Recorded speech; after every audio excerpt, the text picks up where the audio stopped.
What's up, everybody? This is the Hedge Mage, and I'm back for another Pauper video. Talking today about one of the recent downshifts from Ravnica Remastered that has just entered the Pauper format. Um, Make sure you stick around to the end of the video, as well as I will be kind of going over a new brew I have in store for the card that we are talking about today. That card is Judge's Familiar, which costs a white or a blue. You get a bird that has flying. You can sacrifice Judge's Familiar, counter target instant or sorcery spell unless its controller pays one generic mana. I think this card is really good. I honestly think it's going to add a lot to the format. It's a very powerful card. For one mana, you get a creature that also has a disruptive ability. So there's a couple ways that you could end up playing this card. You could kind of play this card as a way to apply some early game pressure in the air, as well as disrupting their plays, or on the other side of things, you can also use it as a way to kind of protect your own game plan. So I honestly could see this card fitting into a lot of different decks. Certainly, any deck that's running white or blue could potentially use this card. My first thought when I saw that this was getting downshift was that maybe White Weenie would like it, since they do like to sort of swing wide in the air, and having a basically a counter spell sitting on the battlefield could kind of help protect their plan when they are trying to force a win. The more I've thought about it, though, the less I see this card going into that deck. There was another downshift, however, that I do think will make it into White Weenie, but I'll be talking about that in a later video.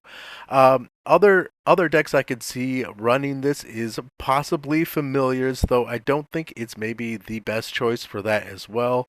I don't really think they actually need it. Though the one deck that I have been kind of leaning towards has been maybe an all that glitters type of build, since that deck as it stands does not have a lot of ways to interact with their opponent. They are much more linear in their plan and trying to kind of win the game with one really big creature. And kind of the beauty of this card is this card also has evasion. So you could probably put an all the glitters on this, and it wouldn't necessarily be a bad plan. You can also use it to protect any sort of disruption that your opponent might try to do when you're trying to jam that certain aura onto one of your creatures.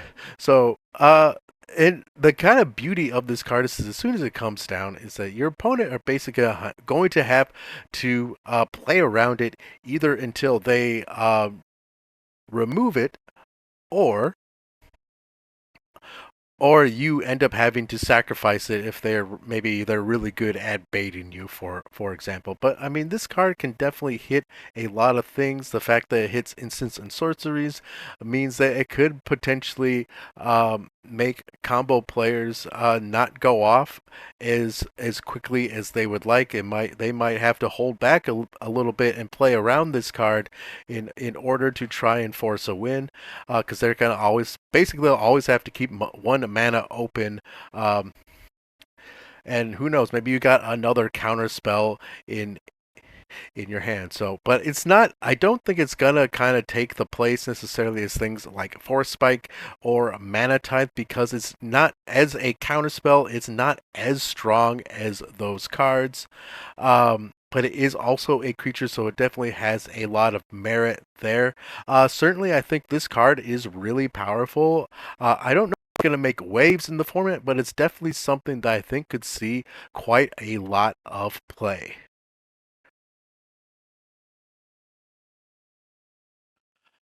All right. And here is the kind of brew that I put together. Uh, so kind of like we were discussing previously, I do think that this card could have a home in an all that glitters brew.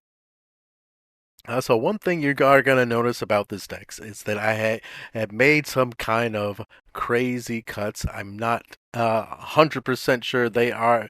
It is the best idea, or that you should be sacrificing Mirror Enforcer to be running Judge's Familiar. But it's definitely something that I think I would like to try out.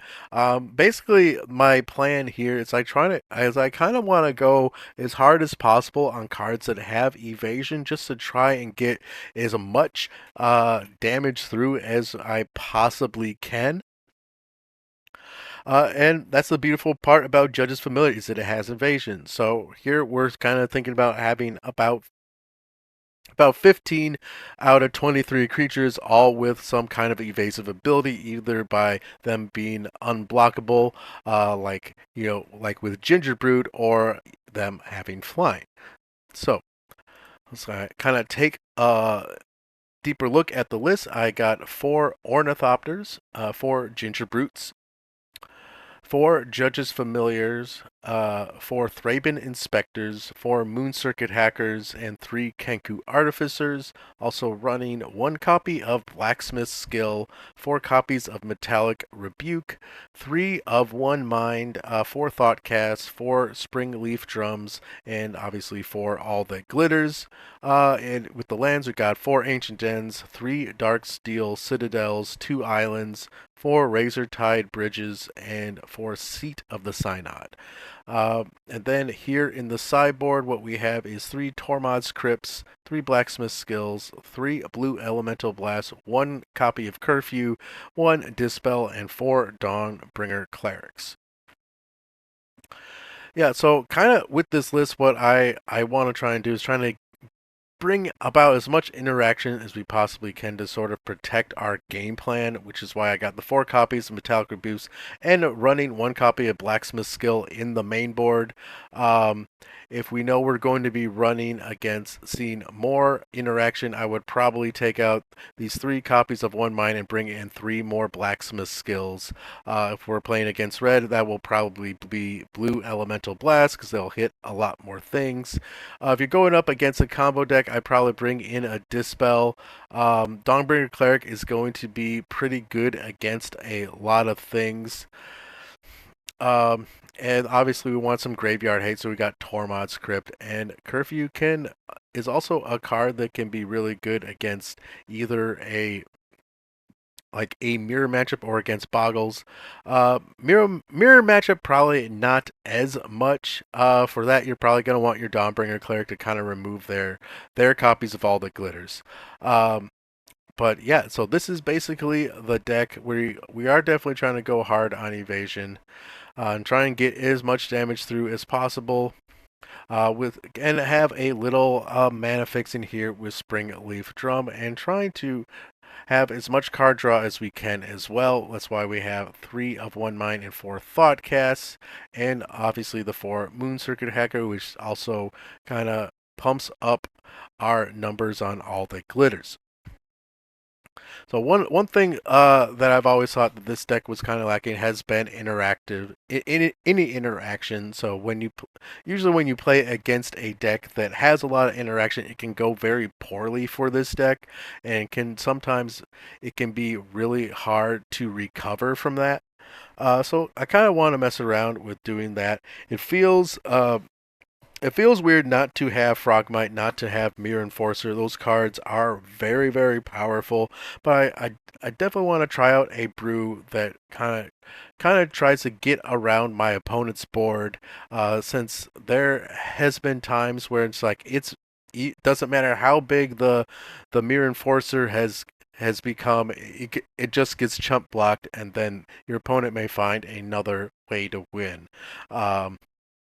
After stopping your attack. And so, kind of with that in mind, I wanted to try something a little bit different and see if we can find a home for Judge's Familiar in All That Glitters. And that's about it for the video. Thanks everyone who stuck around to the end. I will be leaving a link to the deck in the description below, so please feel free to check that out and let me know your thoughts about this new card and where you think it's going to see the most play, or with you, or whether you think it should be played at all. Yeah, definitely let me know in the comment section below. I hope everyone's having a wonderful day, and I will see you all next time.